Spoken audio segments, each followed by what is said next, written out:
Sampai akhirnya ada duit selembar yang nilainya tuh 100 triliun dolar Zimbabwe. 50 billion. What can you buy with it? Nothing. Terus mereka juga nuduh dunia internasional tuh pengen ngekudeta Mugabe. Yalah. Lu inget gak dulu tuh kita pernah ngebahas Grace Mugabe, ibu negara Zimbabwe yang kelakuannya tuh hedon banget. Nah ternyata apa yang dia dan suaminya lakuin selama ngejabat tuh itu berkontribusi besar loh terhadap kekacauan ekonomi di Zimbabwe sekarang. Terhadap salah satu hiperinflasi terparah yang pernah terjadi di dunia.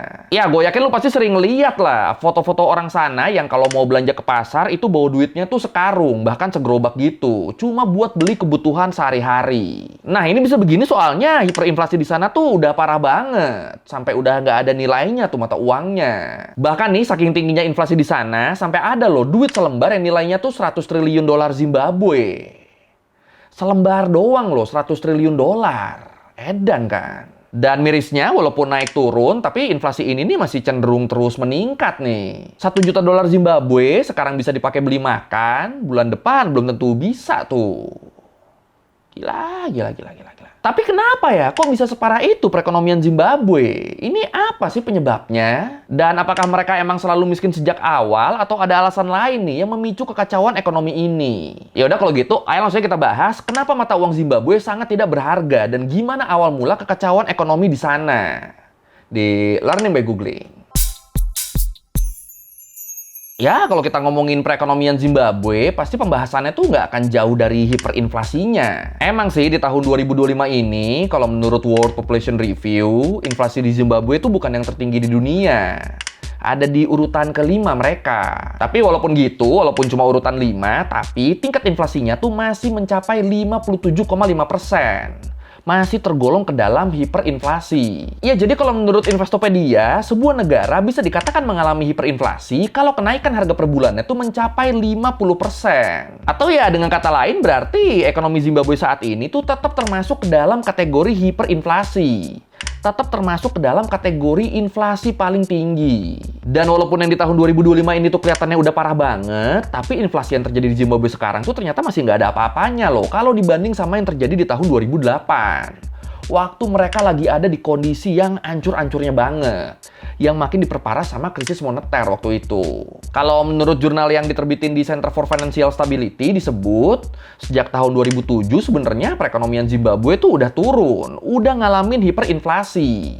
Harga barang per bulannya tuh udah naik sampai di atas 50%. Tapi terus di pertengahan November 2008, karena ada resesi global, itu tingkat inflasi per bulannya naik lagi tuh. Naik jadi 79,6 miliar persen dalam 1 bulan. Anjir. 79,6% miliar tuh apa anjir? Atau contoh deh nih buat gambaran nih. Ini berarti kayak misalnya lu sekarang beli nasi Padang harganya 10.000. Tahu-tahu bulan depan kan ada inflasi tuh kan. Inflasi 79,6 miliar persen. Nah itu berarti harga nasi Padangnya naik tuh jadi 7,96 triliun. Tahu-tahu nggak ada harganya tuh duit 10.000 lu tuh. Aduh, sedih. Dan gara-gara itu efeknya jadi orang Zimbabwe kalau punya duit berapapun nominalnya itu harus langsung dibelanjain hari itu juga tuh. Soalnya nggak ada yang tahu kan besok-besok apakah uang itu masih berharga atau enggak. Ya emang sekacau itu keadaannya waktu itu. Dan kalau menurut Al Jazeera, kalau diakumulasikan dalam setahun dari November 2008 sampai November 2009, tingkat kenaikan harga di Zimbabwe itu mencapai 89,7 sekstiliun. 1 sekstiliun tuh nolnya tuh ada 21. Jadi ya kira-kira beginilah kalau kita tulis pakai angka semua nih. Dan walaupun kondisi di Zimbabwe sekarang tuh udah mulai membaik, tapi tetap buat recovery-nya tuh itu susah banget. Butuh beberapa kali eksperimen ekonomi yang kadang berhasil menekan inflasi, tapi kadang juga malah memperburuk.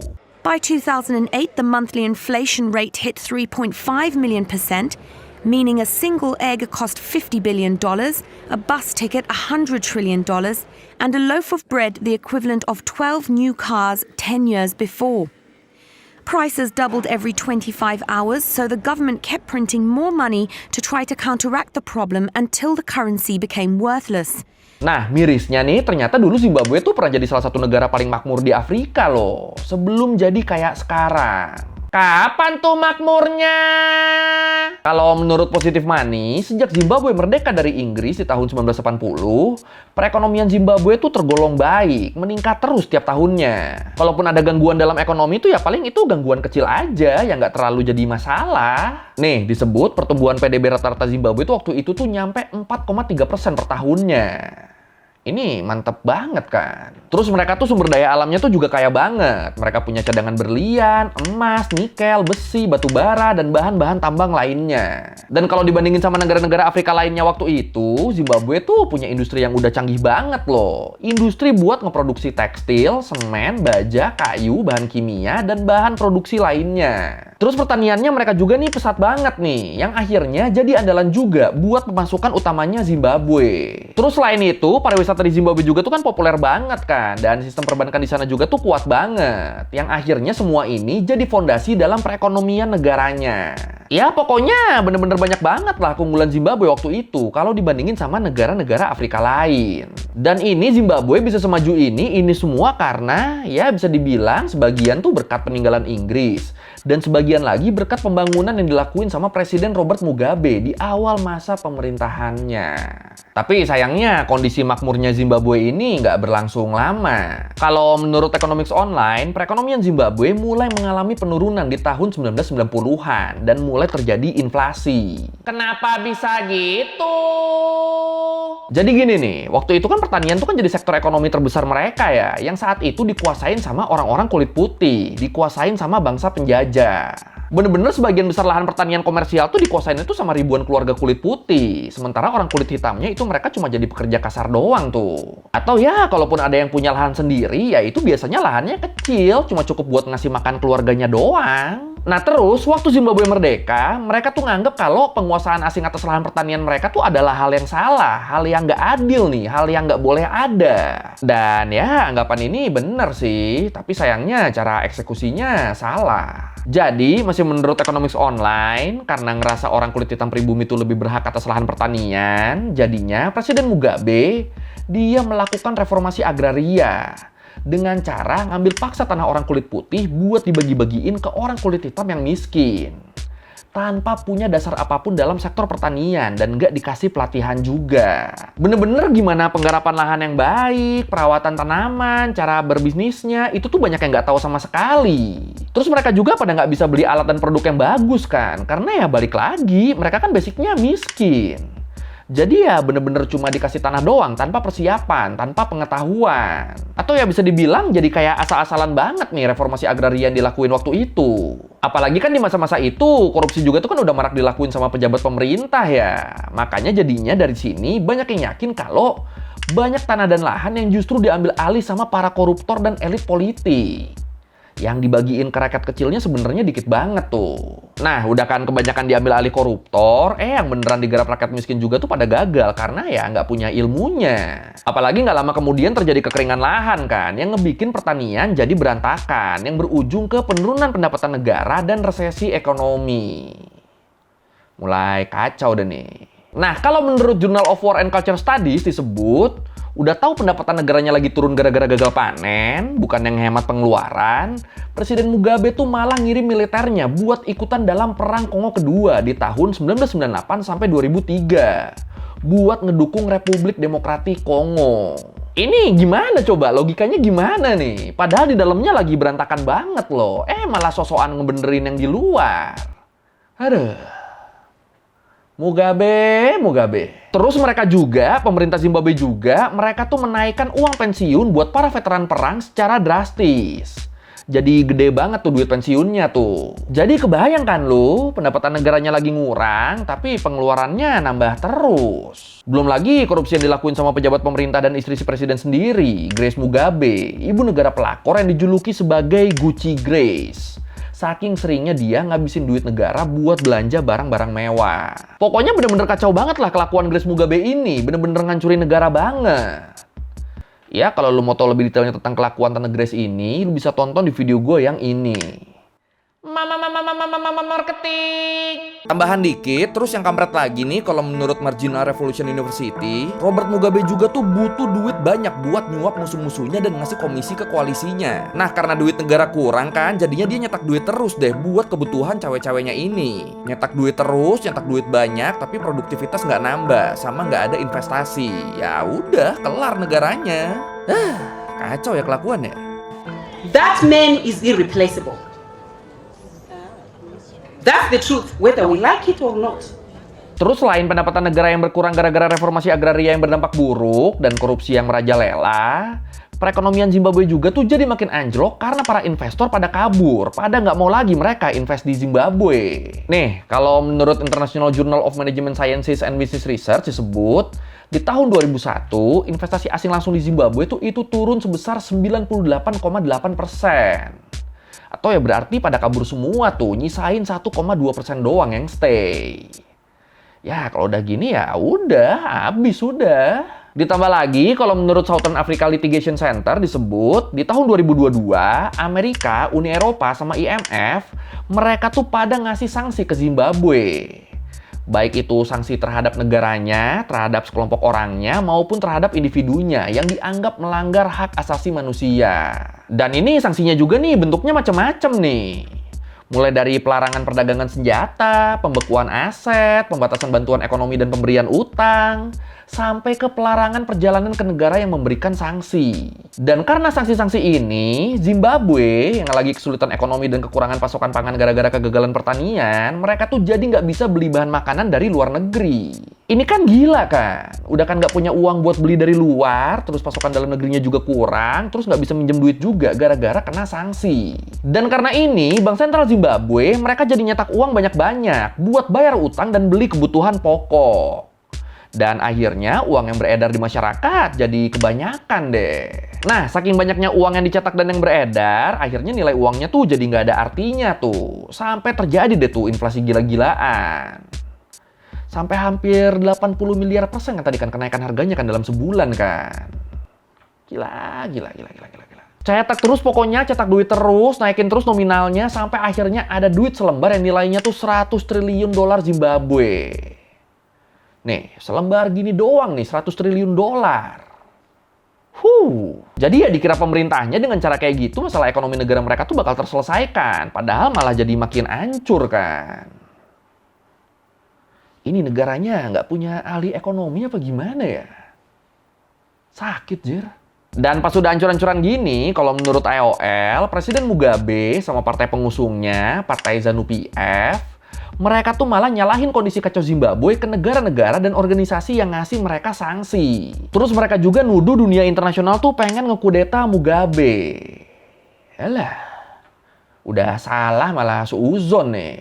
Dan ya udah, sejak saat itu, bahkan setelah Presiden Mugabe beneran dikudeta sama militernya sendiri dan digantiin sama Mnangagwa di tahun 2017, kondisi Zimbabwe itu masih kacau sampai sekarang. Sempat ada beberapa upaya perbaikan, tapi sebagian besar gagal.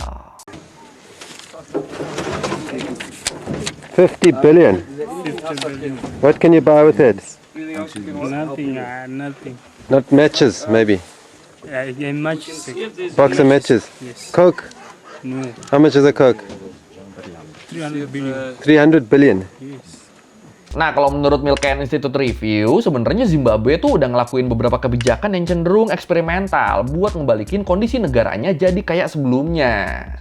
Atau ya seenggaknya jadi nggak terlalu parah lah. Emang caranya apa aja? Cara yang udah dilakukan sama pemerintah Zimbabwe antara lain memperbarui nilai mata uang mereka berkali-kali sama memberlakukan mata uang asing kayak USD sama Rand Afrika Selatan itu jadi bisa dipakai tuh di Zimbabwe tuh supaya harga pasar lebih stabil. Makanya ya udah diganti pakai USD sama Rand aja biar lebih aman. Dan ternyata kebijakan ini berhasil, tingkat inflasinya tuh jadi berkurang. Tapi walaupun cara ini berhasil, di tahun 2019 pemerintah Zimbabwe malah ngelarang menggunakan mata uang asing sebagai cara pembayaran yang sah. Karena mau diganti ke mata uang mereka yang baru lagi, diganti ke Zimbabwean Gold. Nah, dari situ kalau ada pedagang yang langgar, yang ketahuan masih pakai USD misalnya, itu bisnisnya bakal didenda atau bahkan ditutup tuh.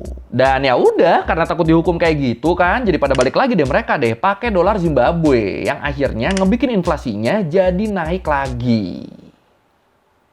Agak-agak juga nih pemerintahnya nih.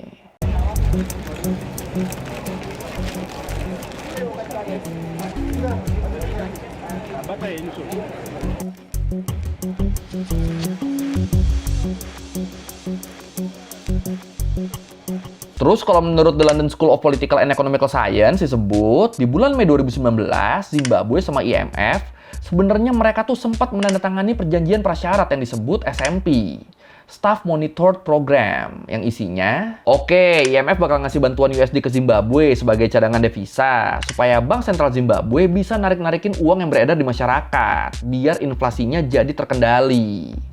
Sama IMF juga bersedia ngasih bantuan teknis dan ikut andil dalam ngebikin kebijakan moneter untuk memperbaiki kondisi ekonomi Zimbabwe. Itu jadi tuh bantuan yang ditawarin tuh, ada 2 tuh. Tapi terus IMF juga ngasih 2 syarat. Apa tuh syaratnya? Syarat pertama, Zimbabwe nggak boleh minjem duit dulu dari negara ataupun organisasi manapun, supaya inflasinya nggak makin parah. Supaya uang yang beredar nggak semakin banyak, dan supaya Zimbabwe lebih disiplin dalam mempergunakan uang, biar nggak dikit-dikit minjem ke orang tanpa berbenah. Terus syarat yang kedua, Zimbabwe nggak boleh nyetak uang lagi, nggak boleh nyetak dolar Zimbabwe lagi, seenggaknya selama inflasi masih terjadi. Ya soalnya kalau mereka terus-terusan nyetak uang, ya gimana masalahnya mau selesai kan? Nah, Zimbabwe setuju nih sama 2 syarat ini nih, ditanda tangan tuh perjanjiannya tuh. Dan ya udah, dari situ tinggal nunggu batas waktu yang ditentukan tuh buat ngeliat apakah Zimbabwe ini patuh dan disiplin atau enggak. Terus nggak lama juga Zimbabwe malah nyetak duit lagi buat menuhin kebutuhan dalam negerinya, yang jadinya kedua poin dari syarat SMP tadi jadi dilanggar deh tuh. Dan ya udah, batal deh perjanjiannya. Padahal nih ya, kalau Zimbabwe nggak ngelanggar ya, mereka bakal dapat bantuan. Terus mereka juga tuh bakal dapat approval dari IMF. Yang berarti investor bakal nggak takut lagi buat invest di Zimbabwe. Yang jelas ini bakal ngebantu perekonomian di sana dong. Tapi ya gimana, perjanjiannya malah dilanggar, udah deh hilang tuh semua tuh kesepakatan itu tuh. Kesempatan-kesempatan yang ada hilang semua tuh.